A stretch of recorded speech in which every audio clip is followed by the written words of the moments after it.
Rome today groans under the weight of nearly 3 million tourists every single year. Selfie sticks rise where imperial banners once snapped in the wind. Scooters scream past shattered marble columns that once belonged to the richest empire on earth. But if you stand inside the Roman Forum at dawn before the crowds arrive, something strange happens. The city still whispers. Beneath your feet lies the crushed skeleton of an empire that ruled nearly 70 million people, almost one-third of the known world in 100 AD.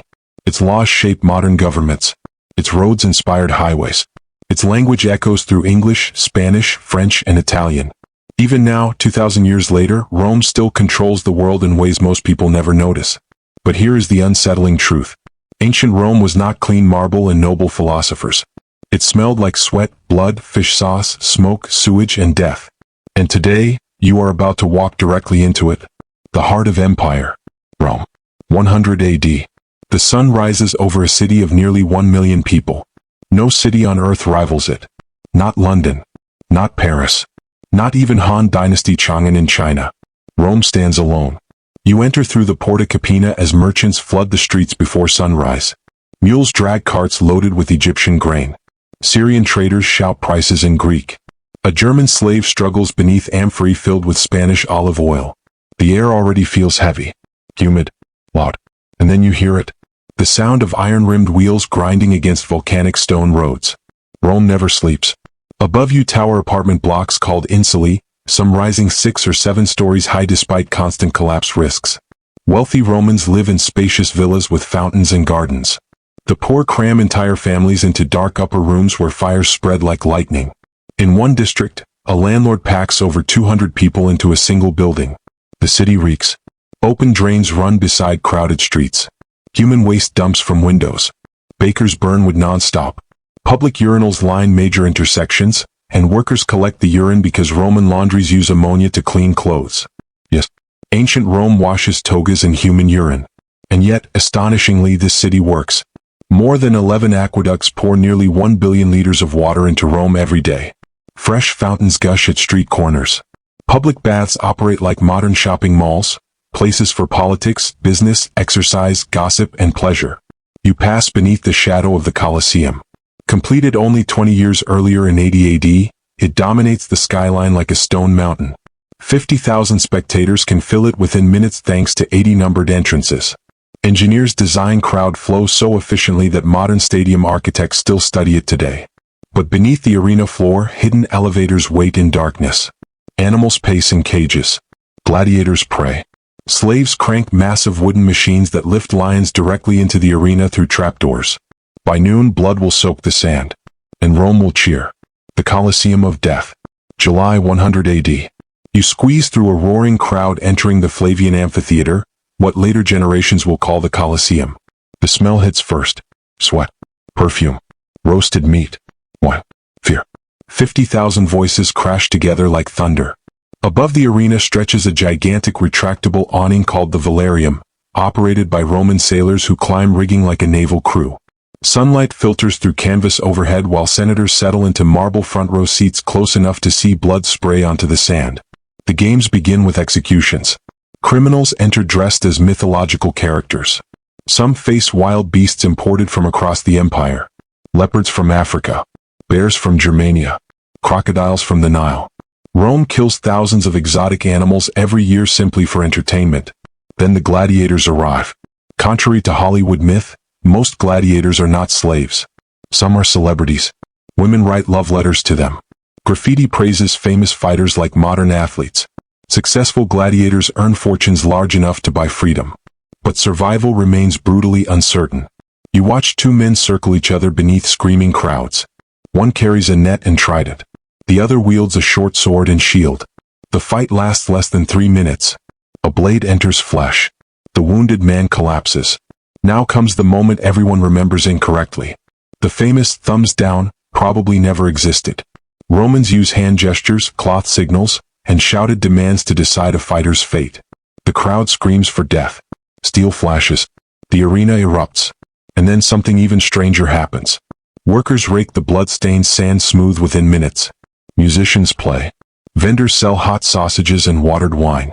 The audience laughs and talks politics as corpses disappear through hidden gates below the arena. For Romans, this is not barbarism. This is civilization. That contradiction sits at the very center of the empire. Rome builds libraries, roads, and aqueducts on a scale the world has never seen, while also turning death into public theater. And the empire is only growing stronger. The streets of power. Morning. The Roman Forum. You walk into the political heart of the empire where marble temples glow beneath golden sunlight. Statues of emperors line the square. Lawyers shout arguments from public platforms. Senators wrapped in bright white togas move through crowds surrounded by clients seeking favors. Every conversation here revolves around power. Emperor Trajan now rules Rome. Only 47 years old, he commands an empire stretching from Britain to the Persian Gulf. Soldiers adore him. Senators respect him. Ordinary Romans call him Optimus Princeps, the best ruler. And unlike many emperors before him, Trajan actually earns it. You pass the Basilica Ulpia under construction. Workers haul marble columns imported from Greece and Egypt. Thousands labor day and night because Rome consumes wealth from every corner of the Mediterranean. One Roman senator reportedly spends the equivalent of millions of dollars on a single dinner party. Meanwhile, poor citizens survive on free grain distributions handed out by the state. Around 200,000 Romans rely on this system to avoid starvation. Without it, riots could explode overnight. Bread and entertainment. That is Rome's formula for control. But beneath the grandeur hides paranoia. Only 31 years earlier, Emperor Nero supposedly watched parts of Rome burn during the Great Fire of 64 AD. Rumors still linger in taverns and bathhouses. People whisper about assassinations, poisonings, political betrayals. Because in Rome, power never feels secure. Not even emperors sleep peacefully. Domitian, Trajan's predecessor, lined palace hallways with polished stone so he could spot assassins approaching from behind. In 96 AD, court officials stabbed him to death anyway. Now Trajan expands Rome's borders deeper into Dacia, modern Romania, chasing gold mines worth unimaginable fortunes. And the empire's appetite is becoming dangerous. Because every conquest creates new enemies. The baths, the slums, the secret life. Afternoon.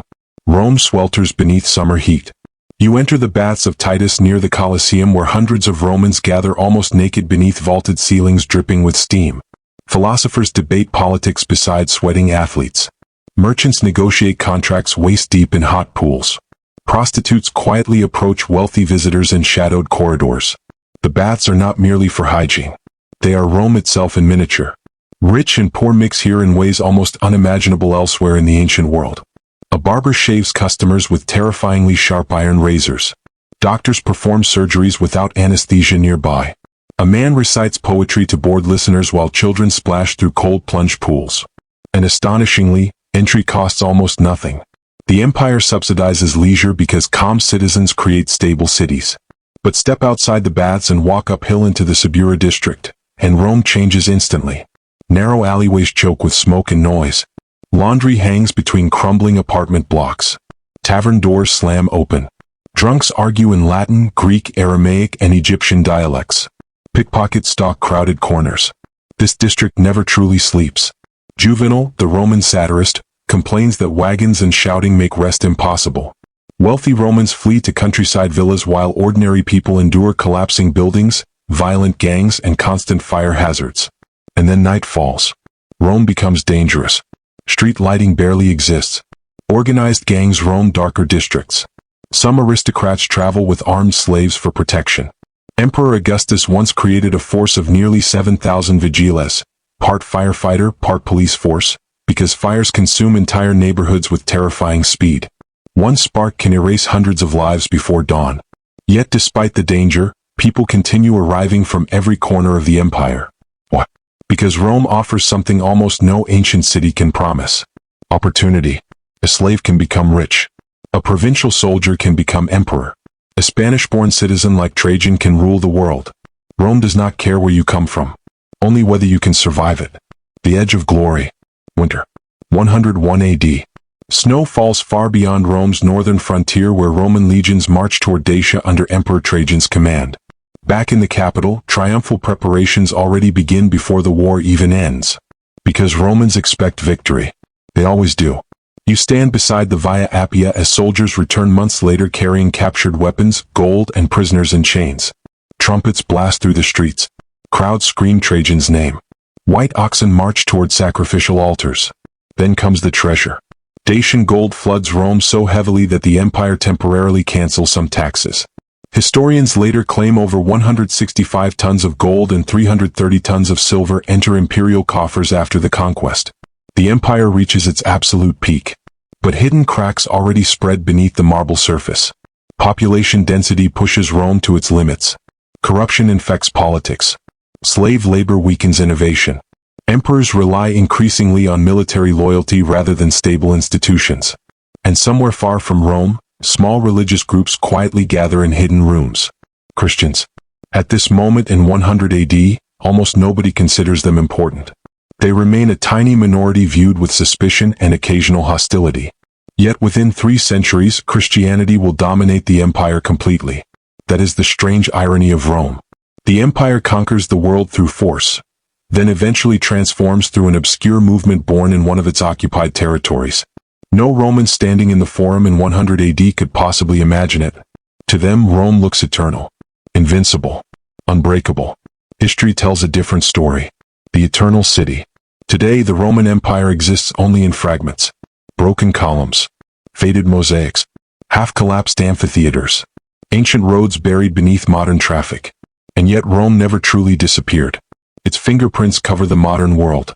Senate buildings, legal systems, stadium design, languages, calendars, architecture. Even the concept of citizenship itself carries Rome's shadow. That may be the empire's greatest achievement. Not conquest, survival. Because 2,000 years later, people still travel across oceans just to walk the same streets where senators argued, gladiators fought, and emperors dreamed of eternity. And perhaps that is what makes Rome unforgettable. It was magnificent, brutal, sophisticated, violent, advanced, cruel, human. An empire filled with contradictions powerful enough to outlive itself. Thank you for walking through ancient Rome with me. And if there's another lost world you want to explore next, subscribe, and let me know in the comments below.